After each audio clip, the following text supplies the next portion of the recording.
판결 원문이 없다? 그래서 판사가 지금 말하는 것이 굉장히 이례적이고 이상한 판결이다? 전혀 말이 안 되고, 그리고 최초의 사례라는 건 저런 짓을 한 피고인이 윤석열이 최초이기 때문에 판결도 최초로 나오는 거지, 저런 짓을 한 사람이 있어요 어디?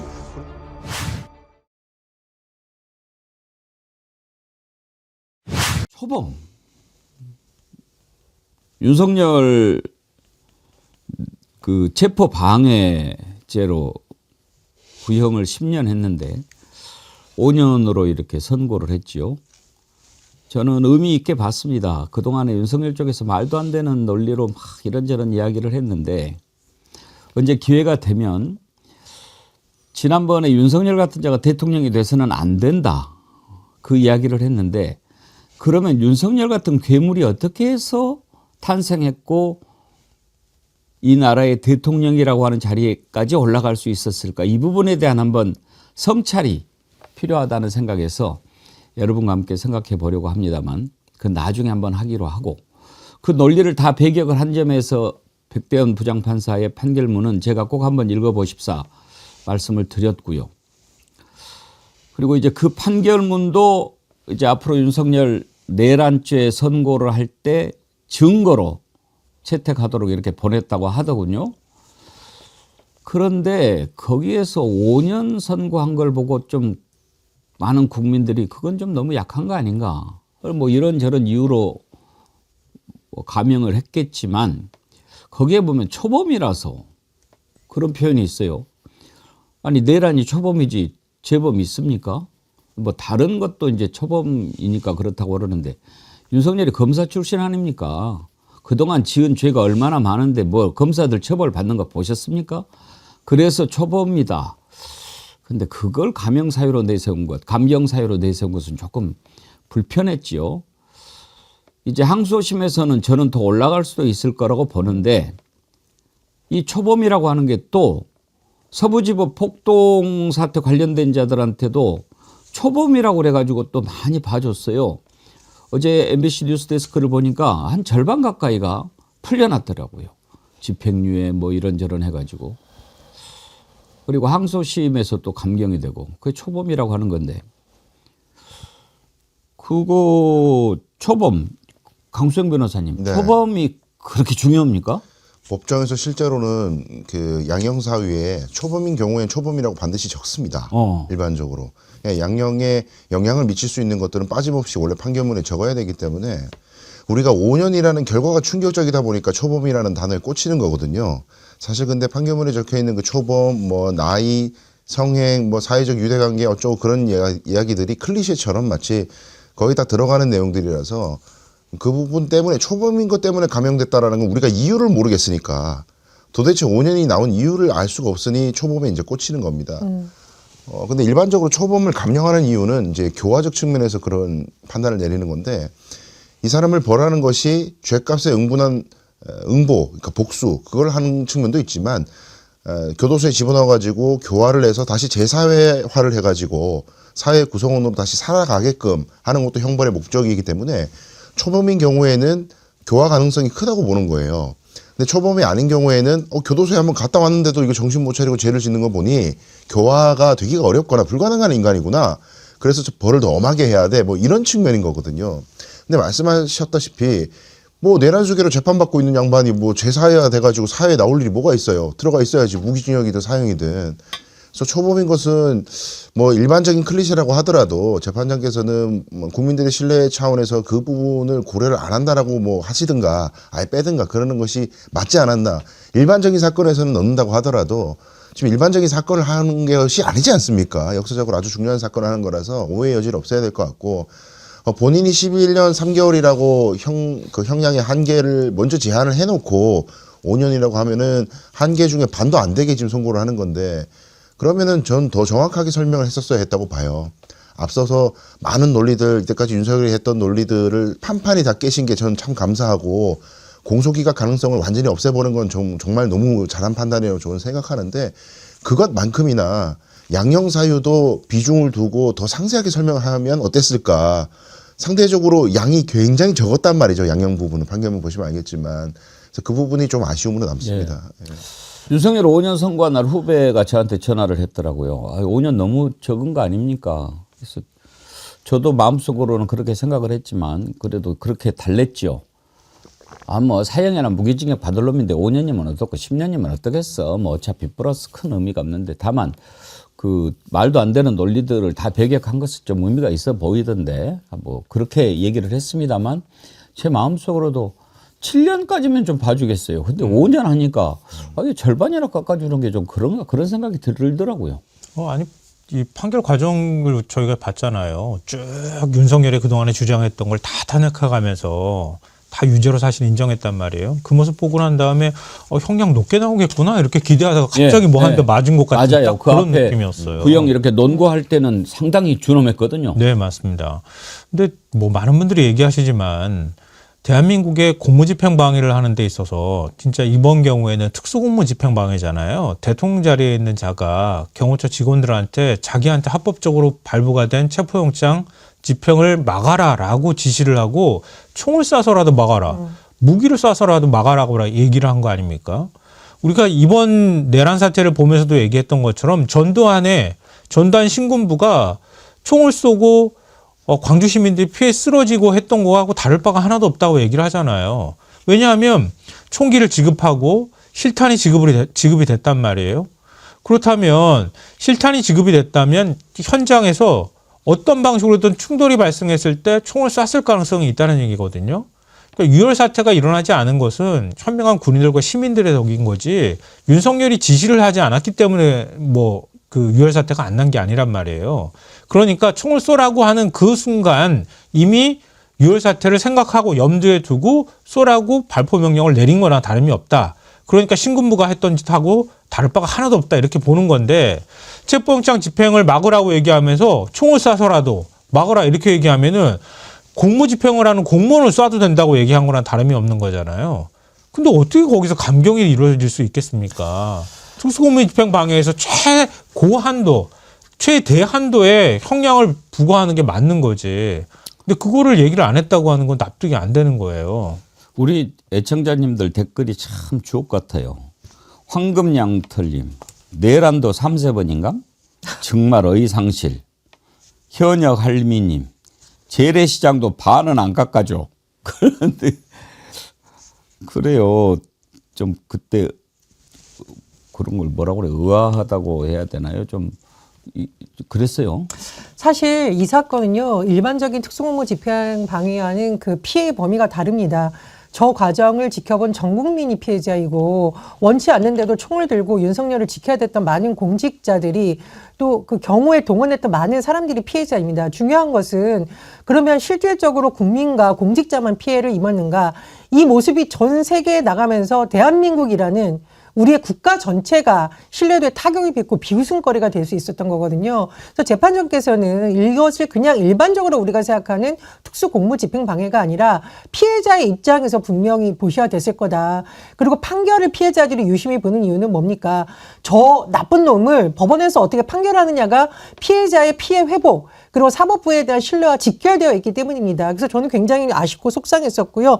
또 하나 그러면 윤석열이 그에 대해서 본인의 죄질이 불량한 것에 대해서 사과하고 반성했느냐 그것도 안 하지 않았습니까? 그래서 피해자가 느끼게 되는 피해 정도, 규모, 죄질의 불량성, 그다음에 반성하고 있는지 태도 등을 봤을 때 5년은 너무했다. 저도 그런 생각이 듭니다. 그런 게요. 참 그런 점이 좀 아쉬워요. 아무튼 그래도 이제 앞으로 항소심이 있고 보니까 특검보다도 윤석열 쪽에서 먼저 항소를 했더라고요.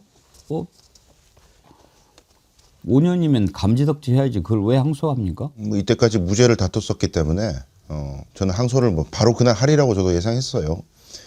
정치적인 그 선동을 하기 위해서라도 이건 말도 안 되는 판결이다 이런 식으로 강하게 받아쳐야만 하는 사정이 있기 때문에 그들은 그래서 항소를 하고 보통 피고인들이 그 1심 판결을 받으면은 거의 항소합니다. 거의 한 95% 이상은 항소를 하게 돼 있어요. 믿져야 본전이라는 생각을 하기 때문이에요.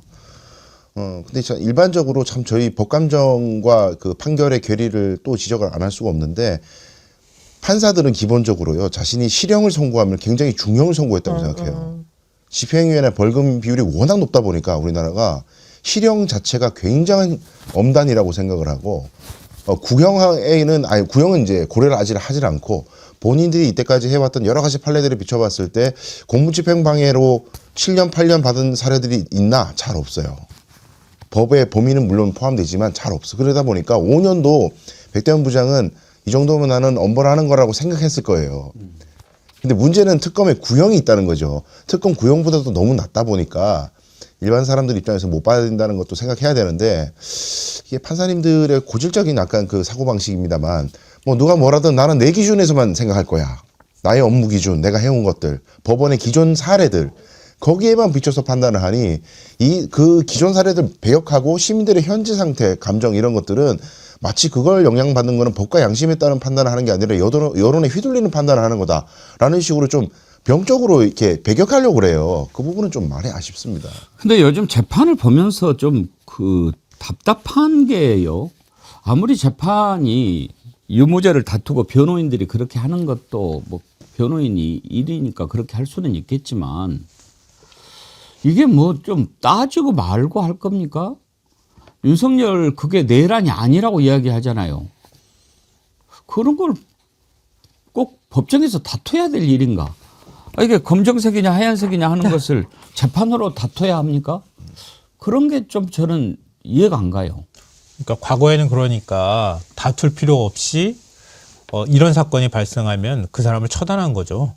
그러니까 이렇게 내란을 일으키거나 이렇게 했을 때 지금도 역시 마찬가지지만 우리가 사실은 민주주의가 좀 성숙된 나라니까 그렇게 하지 이른바 쿠데타를 일으키려고 했다가 실패했던 세력이나 이런 사람들은 대부분 다 사라져요. 그러니까 이게 뭐 일반적으로 우리 같은 나라니까 가능한 일이 아닐까 싶은데 이렇게 보장해 주니까 오히려 역으로 정치 뭐 캠페인을 한다고 할까요? 선동을 하고 있는 이런 양상이 벌어지는 건데요. 저는 윤석열 측에서 항소를 곧바로 한 이유도 바로 그것 때문이라고 봐요. 앞서도 얘기하셨던 것처럼 그러니까 윤석열 측에서는 이번 윤석열을 수사하는 과정에 수사에 결함이 있었다고 보는 거잖아요. 그러니까 공소 기각을 해야 된다고 보는 거거든요.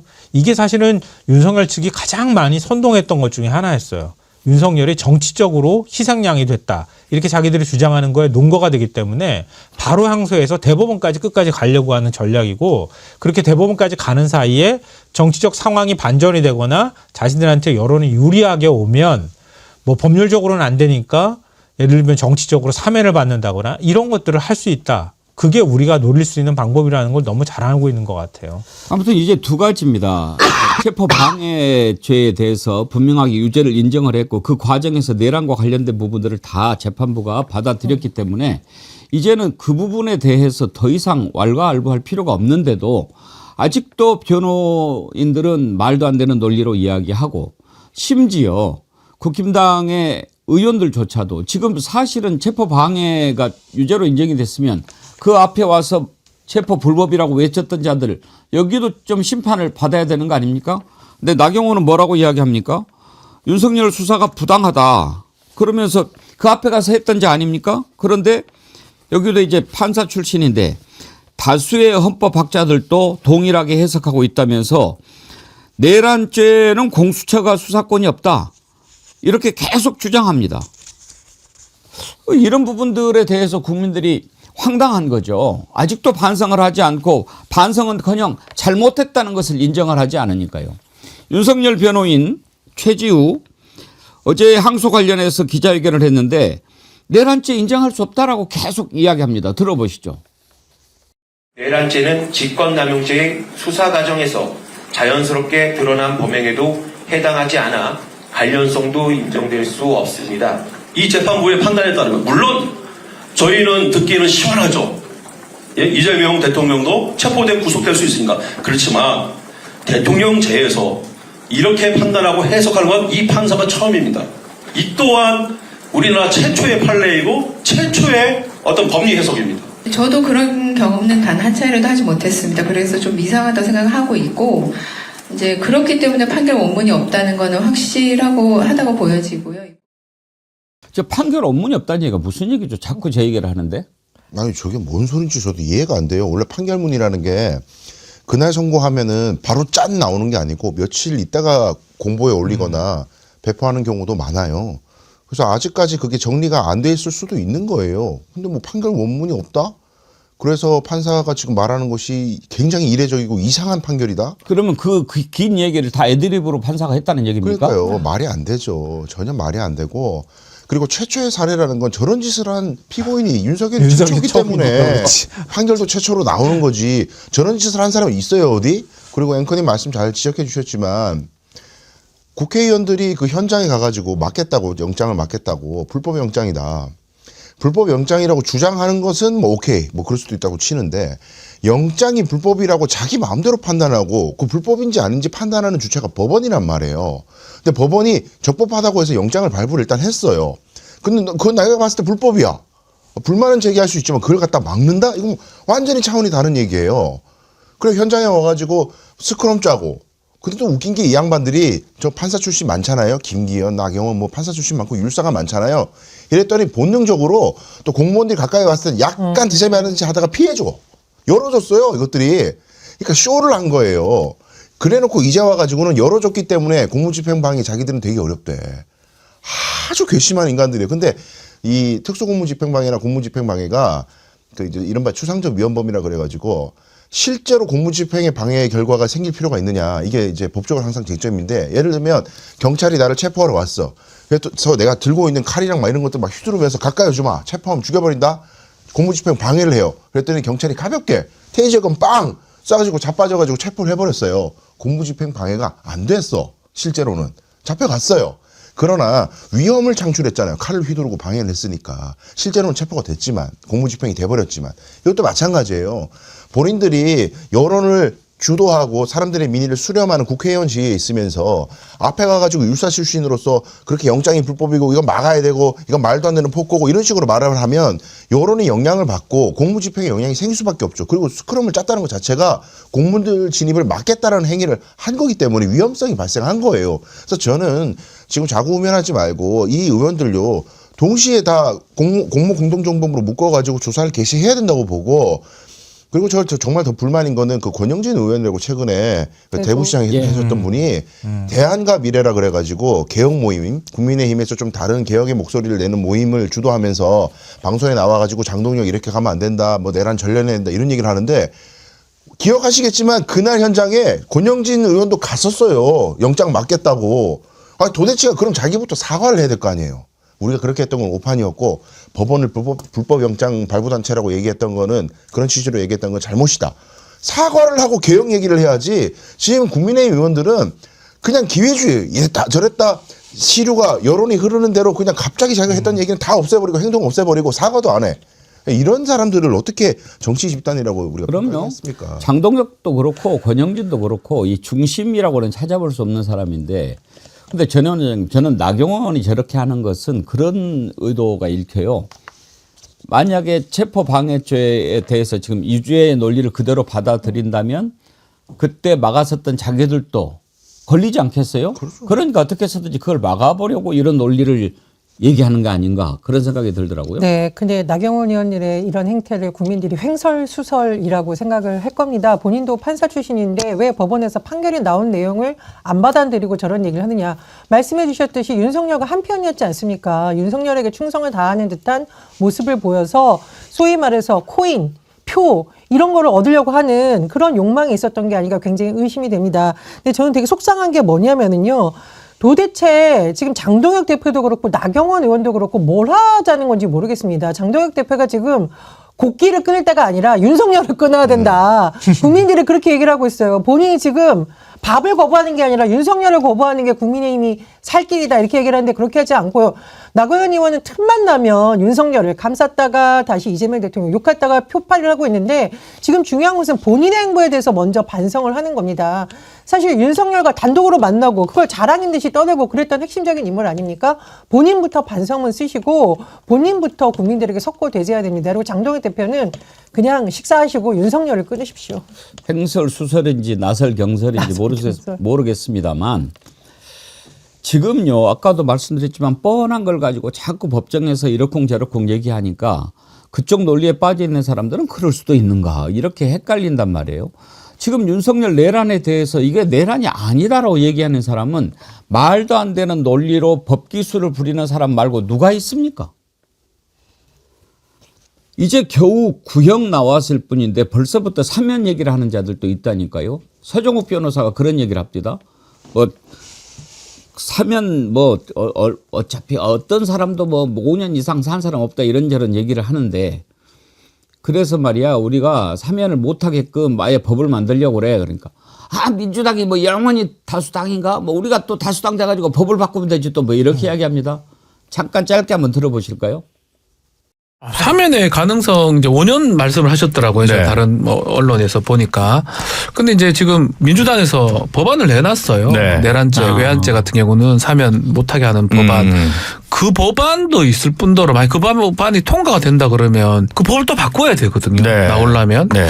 이래저래 쉽지는 않은 상황 아닌가 5년 안에. 그냥 전직 대통령 중에 가장 오래 있었던 사람이 박근혜 전 대통령이 5년 정도. 네. 아마 그래서 서정욱 변호사 말씀하신 것 같은데 그 법이 이제 통과된다면 쉽지는 않은 상황 아닌가. 뭐 근거가 있는 얘기입니까? 역사가 이제 그렇게 보여주는 거고. 역사가. 그다음에 저는 사면은 대통령이 고유권한이라 보기 때문에 네. 그 법률이 위헌이라 사면을 못하게 하면 위헌이라고 보고요. 또 위헌이 아니더라도요. 우리 국민의힘이 다수당이 될 수도 있잖아요. 네. 뭐 민주당이 천년만년 다수당 하겠습니까?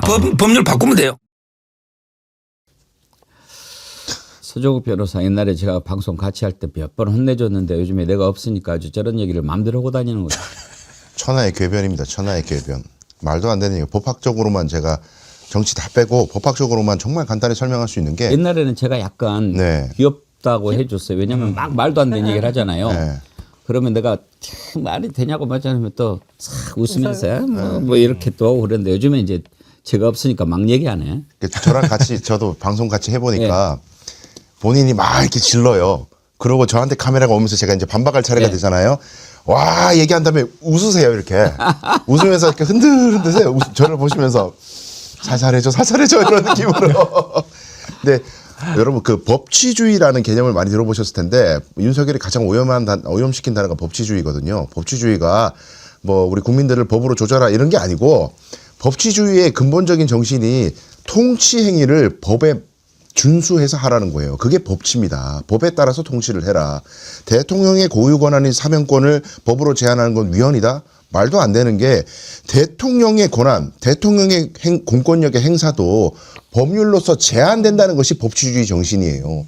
대통령이 왕이 아니기 때문에 대통령에게 주어진 권한도 국민의 대표인 국회가 만든 법에 따라서 해야만이 적법한 공권력 행사가 되는 거고 대통령의 권한 행사도 불법 행위가 될 수 있다는 것이 법치주의 정신이자 민주주의 정신이에요. 그 법은 국민들이 만드는 것이기 때문에 사면권도 대통령에게 헌법이 준 권한이 맞죠. 그런데 원천적으로 대통령은 사면을 모든 범죄를 다 못해. 이러면 헌법을 반하는 것이기 때문에 위헌일 수 있습니다. 그런데 일부 범죄에 한해서 제한을 한다는 거지 사면권을 박탈하는 게 아니거든요.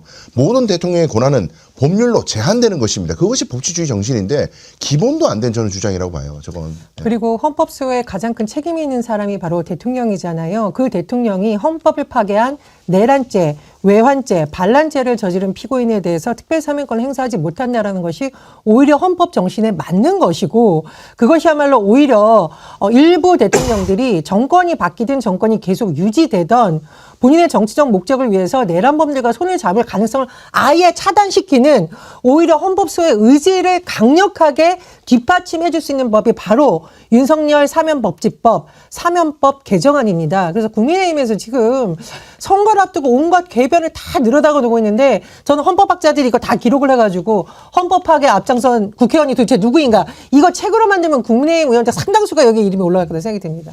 근데 저는 개헌할 거 아니에요? 전 이재명 대통령이 이번 지방선거 아니더라도 다음번 총선 때는 개헌을 시도할 가능성이 있다고 보거든요. 지방선거 끝나면 바로 할 거예요. 그때 못하게 하면 되죠. 뭐 헌법으로.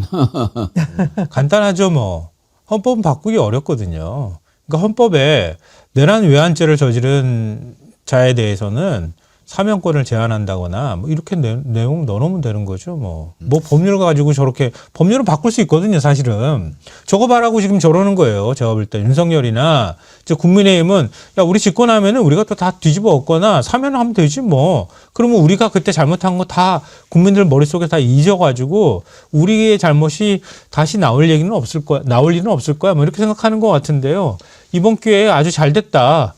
헌법에다가 콱 아주 박아버리자 이런 얘기를 해주고 싶네요. 그러니까 정리하자면 지금 이렇게 뻔한 걸 가지고 자꾸 이야기하고 쓸데없는 말을 지어내고 그러면서 거기에 또 논리를 부여하고 이런 일들이 일어나지 않게 하기 위해서는 확실하게 정리할 때는 정리해야 된다 이 말입니다.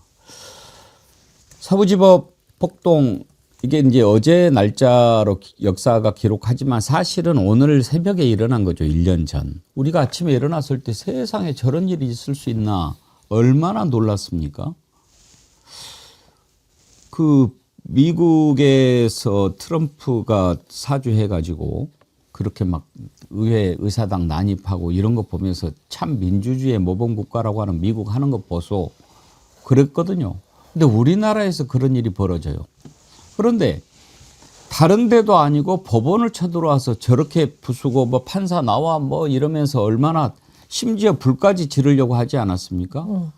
법원에서 이거는 엄단하겠다라고 얘기했는데 조의대는 정말 수상해요. 그대로 이렇게 하는 거 보면은 도대체 조의대는 이 내란을 어떻게 보고 있는가. 저는 한번 불러서 국회에서 얘기를 한번 해보고 싶어요. 너는 이 내란에 대해서 어떻게 생각하냐. 물론 지금 이제 뭐 감형하고 이러는 거 다 조의대가 일일이 간섭하고 개입했겠습니까? 많은. 그래도 그런 짓을 하는 것이 용인되고 그런 법원의 분위기라는 게 있지 않습니까? 그러다 보니까 이런 생각할 수도 상상할 수도 없는 짓을 저지른 자들이 절반이 풀려났다는 거 아닙니까? 그날 무슨 일이 있었는지 우리가 잊지 않기 위해서 그날 영상 한번 다시 보시죠.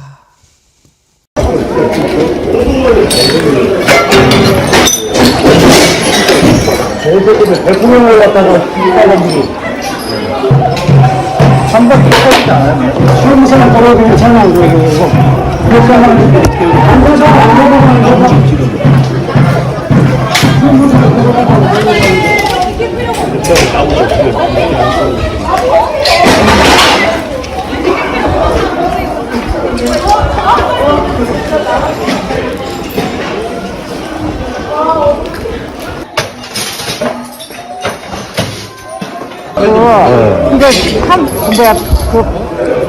방패막 있잖아. 그거 들고 거기 시간에 바꾸고 날 밟으면 방패막 있잖아. 그거 들고 거기 시간에 바꾸고 날 밟으면 사는데 그리고 앉아. 아무것도 안 하고 있으니까 좀 이렇게 소화를 하고. 지금 저 코트 입은 자가 하는 거 보셨죠? 그 종이에 불을 붙여서 안으로 집어넣습니다. 그 전에 뭘 뿌렸어요? 라이터 기름으로 보이는데 그렇게 해서 불을 지른 거예요. 다행히 이제 발화가 안 돼서 참사를 막았지만 저기 건물 안에 많은 사람들이 있었고 밤이었지만 그래도 당직하는 자들도 있고 저 서부지법에 불이 났으면 어떻게 될 뻔했습니까? 그리고 인명피해를 넘어서서 법원이 방화범에 의해서 불에 탔다. 그러면 그때부터는 완전히 국민이 바뀌는 거죠.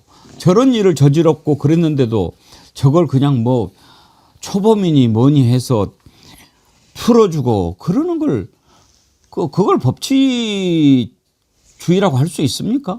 그러니까 지금 재판 과정 보면은요, 이른바 이제 책임주의라 그래가지고 공범이라고 하더라도 본인이 잘못한 만큼만 처벌받는다. 그게 뭐 형사상 대원칙이긴 해요.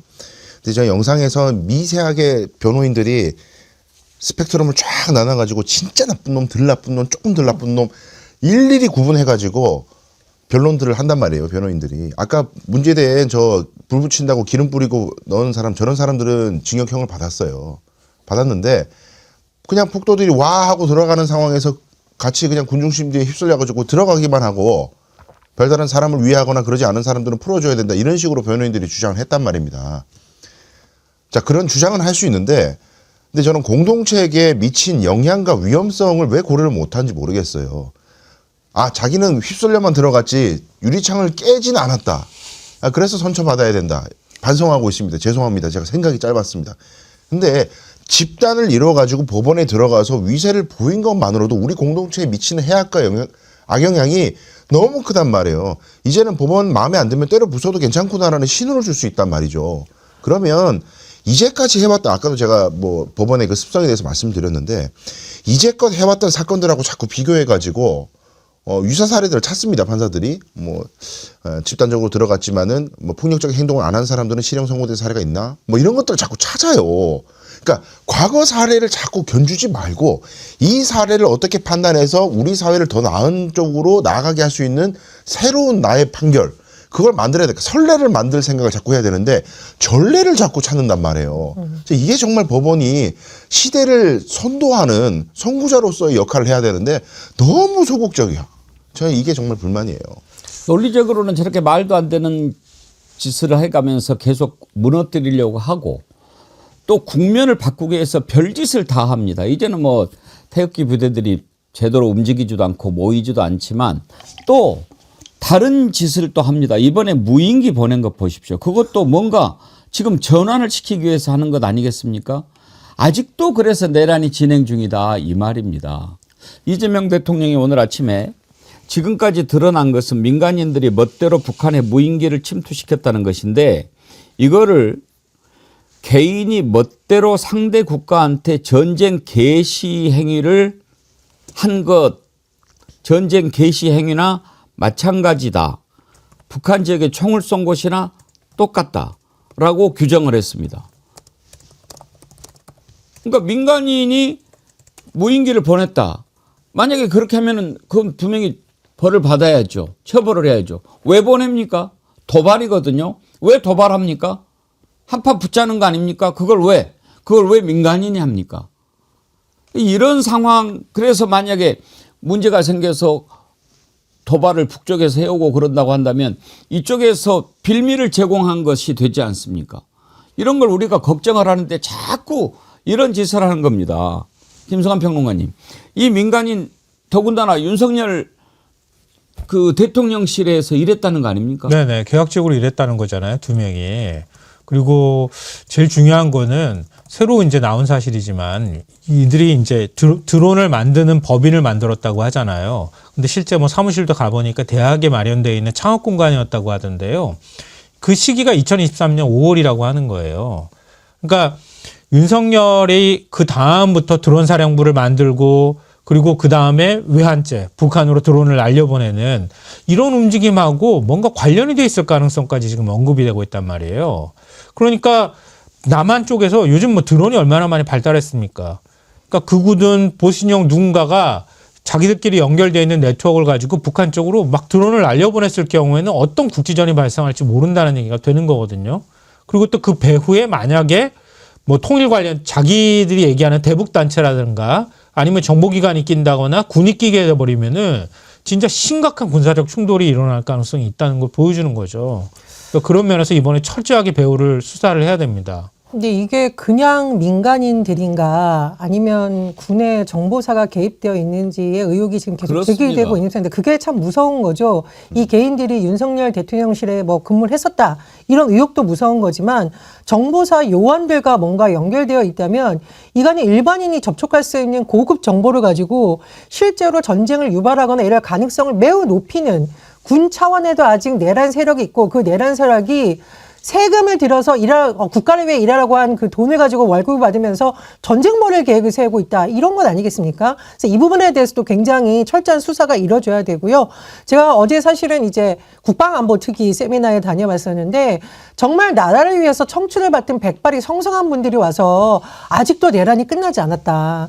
그리고 군 내부에서도 아직도 내란을 세력화할 수 있는, 획책하려는 세력이 있기 때문에 늘 감시하고 적발해야 된다. 정말 눈물을 글썽이면서 얘기를 하더라고요. 저는 그런 점에서 이번 사건이 단순히 개인의 그 문제가 아니라 군내 어떤 핵심 관계자들이 있을 가능성을 우리 염두에 두고 반드시 진상조사를 해서 내란 세력을 뿌리 뽑아낸다고 봅니다.